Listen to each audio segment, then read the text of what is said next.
everybody, it's Wootini from GayGamer.net here with another one of my video podcasts, and this week I have a topic to discuss, but before that, what I'm playing. I tried playing a little more Dragon Age, like you all recommended, and it's okay. The problem is I'm feeling a little overwhelmed because now there's like so many people to talk to and so many side quests to do that I'm like, rah. It's feeling very like, Morrowindy to me, with all of a sudden there's just so many distractions that I will probably never finish this main quest because I'm very easily distracted. So, the Bethesda RPGs, Morrowind, Oblivion, those are not... I love them. They're awesome. Morrowind is one of my favorite games of all time. But it took me a really long time before I finally said, oh hey, I should probably go finish that main quest. And of course, by the time I got around to finishing the main quest, it was actually super easy to defeat the main villain because I'd been doing so much other crap that I was super powerful, and I was just literally flying around smashing the crap out of the guy, so it was really kind of easy, which I don't think it was supposed to be, but whatever. Yeah, I mean, I'm still not, it's no Mass Effect, but, whatever. Still playing a lot of Rock Band 3 still, mostly because my boyfriend likes singing, like I said, and this next week is a bunch of, this is Monday, so this week there's a bunch of Fleetwood Mac, which is going to be really cool. Little Stevie Nicks twirl around in the living room. Also, I don't know if you saw my Sims 3 review on the site. It was okay. I'm not the biggest fan of The Sims. I think if you were a fan of The Sims and those games, that it would be a fine entry in the franchise, but I just find it super frustrating. It's no Animal Crossing, let me tell you.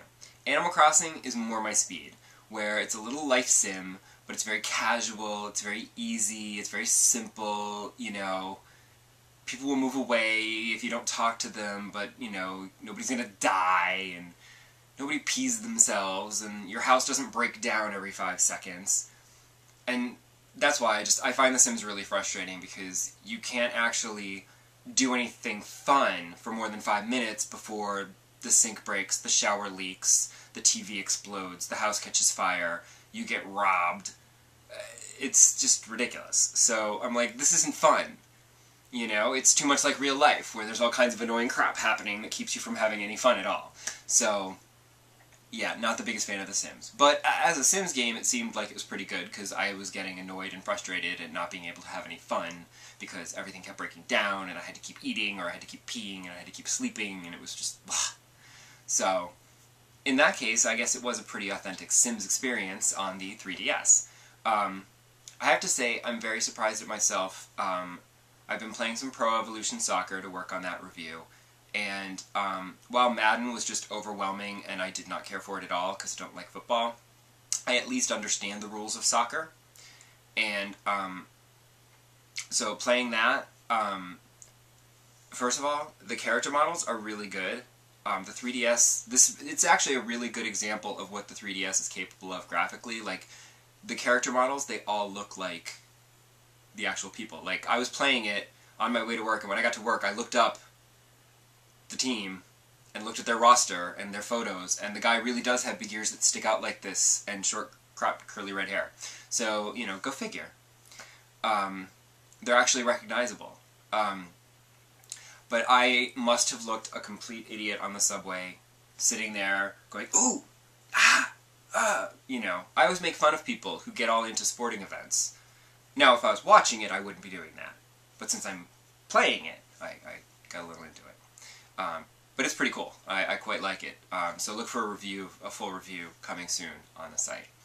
The main thing that I wanted to talk about this week was that ridiculous article with the quote from Jack Tretton from Sony saying that, the Game Boy is a babysitting tool, and no self-respecting adult would be playing one on the plane or whatever.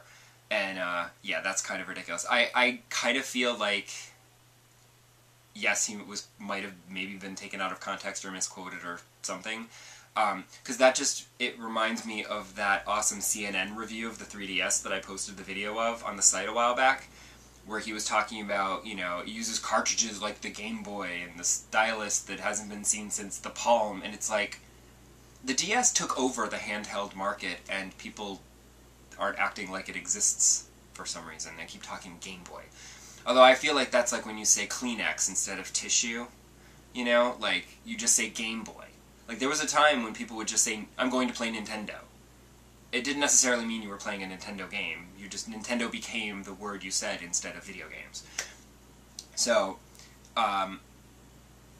maybe he's just saying Game Boy for the Nintendo portable market in general, because there are quite a lot of them. There's a Game Boy Advance, DS, DSi, DS XL, DS Lite, DS Fat, 3DS, you know. So he just said Game Boy. But yeah, like, no. I will say, on the subway, when I'm commuting to work, I do see quite a few people with PSPs. And I always wonder what they're playing on them. And every time I can sneak a peek, well, there was one guy that I saw, he was just watching a movie, which is what I always use mine for. But usually I find them that they're playing like baseball or football. Like, they're playing a sports game on the PSP. You know, which is fine, because it'll look really good, because the PSP does really nice graphics like that, and the DS not so much. Of course, the 3DS is much better now, so, you know, but if you've already got a PSP, why go, you know, buy another console just for the same game? But I do see a lot of DSs on the train. And what's funny is, the PSPs that I see, those are all young, urban, because I live in New York City, riding the New York City subway system. The people that I see with PSPs are all young, male, maybe early 20s, late teens, early 20s, which is clearly who Sony is marketing it towards. Whereas when I see people with DSs, I see children, I see teenagers, I see adults, I've seen older adults, like older than me adults. So I feel like, you know, it's kind of very wide-reaching, you know. And honestly, my PSP is sitting on a shelf over there, it's collecting dust. The battery has probably no charge in it whatsoever, because they haven't put out a game on the PSP that I've wanted to play in a really long time. The last game I played was Kingdom Hearts, which was good, but that was the last time I touched my PSP, sadly. My DS was getting a constant influx of games that I wanted to play. And yes, you can do the argument that the DS has less quality games because you get a lot of shovelware, just like with the Wii. But I feel like you got the same thing on the PS2. You know, because once a console becomes that popular, people just want to get everything out, because you can sell a lot more copies of something on the Wii than you can on the 360 or even especially the PS3. It'll sell more copies on the Wii because there's a lot more Wiis out there. And yes, you are getting a lot of shovelware crap on the DS, but there are also quite a lot more games that I want to play on my DS that are coming out than I wanted to play on the PSP. And I mean, we'll see what happens when the NGP, which I hope they rename that. When that comes out, whenever that comes out, maybe like for next Christmas? No, it's not coming out this year. That's not possible. I'm actually hoping to get some hands-on time with it at E3, hopefully. I'm sure that's going to be their big push at E3 in June. This NGP, I want to see, you know, if it really is as revolutionary as they say. I don't know. I mean, because the thing is the 3DS is a DS with prettier graphics, but it's in 3D. That's like a really obvious gimmick. When you have the NGP, it's just a prettier PSP. And the touchscreen and touchpad back, they're a little gimmicky. It's not a selling point for me. Like, a touchscreen on my PSP doesn't really make me go, ooh, I want to have a PSP with a touchscreen. You know, it's all going to be about the software. At least with the 3DS, for me anyway, it wasn't as much about the software because it was 3D. But with the NGP, it's going to be about, like, the games. And unfortunately, with the PSP, there weren't really that many games. But I got suckered into it. I bought it launch day. I was so excited for it. and I bought a couple of games, played them for a little while, and then it basically became a movie player. I watched movies on my, because I didn't have an iPod Touch at the time, and my PSP was how I would watch movies on the subway. I'd just convert DVDs onto my PSP and watch them, and that would be great. And then occasionally a game would come out, and I would play that for a while. And then I would go back to watching movies. Then I got an iPod Touch. And then I barely touched my PSP at all. So, yeah, it might be Sony being a little sour grapes. They probably shouldn't go around insulting people, but whatever. I'm a console agnostic. I don't like to take sides. I own everything, you know, so I'm not a loyalist to any one company. So when the NGP comes out, I will look at it the same as anyone else, although they're going to have some really good software because I'm going to need some good games to play this time around.